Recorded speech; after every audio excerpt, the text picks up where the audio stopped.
लोगों के मैंने कहा निकले बाहर, कतरे कतरे से दरिया बनेंगे, इमरान खान की जंजीरें टूटेगी, वो वजीर आजम होगा, वो वजीर आजम होगा, वो वजीर आजम होगा।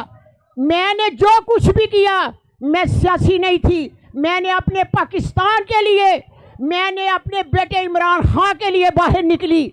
मैंने कहा जो मेरे साथ हुए, इलेक्शन लड़े और इन्हें शिकस्त दे कि किसी माँ के साथ ऐसे ना हो जो मेरे साथ हुआ। मैं अपनी बहनों के लिए निकली, अपने बेटों के लिए निकली, अपने उस भाइयों के निकली जो मेरे साथ हुए, वो इन्हें शिकस्त दे बुरी तरह पूरे पाकिस्तान में, और इमरान खान को वजीर आजम बनाए। जो कुछ इन्होंने किया वो कभी मैंने ना देखा था, आगे से भी कभी ऐसा ना होगा इंशाअल्लाह ताला।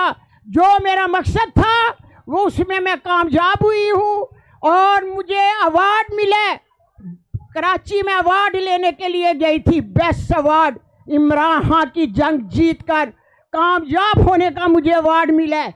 इंशाअल्लाह ताला मेरा सिर्फ मकसद है कि इमरान खान साहब बाहर आए और वो वजीर आजम हो, तो इंशाअल्लाह ताला मैं घरेलू खतून हूँ, मैं फिर घर गृहस्थी में चली जाऊंगी। मेरा पाकिस्तान आबाद रहे, शाद आबाद रहे, और मेरी पूरी दुआ है इंशाअल्लाह ताला देखना कि इमरान खान वजीर आजम होंगे।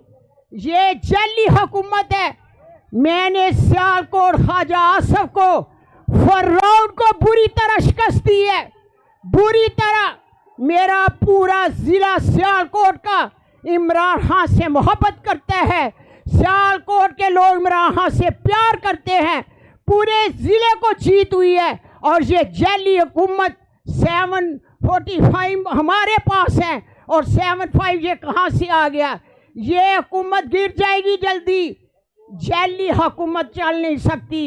इमरान खान को रिहा करो, इंशाअल्लाह ताला इमरान खान बाहर आएंगे। मैं अपनी KPK पे बहुत खुश हूँ। अल्लाह हाफिज़, अल्लाह हाफिज़।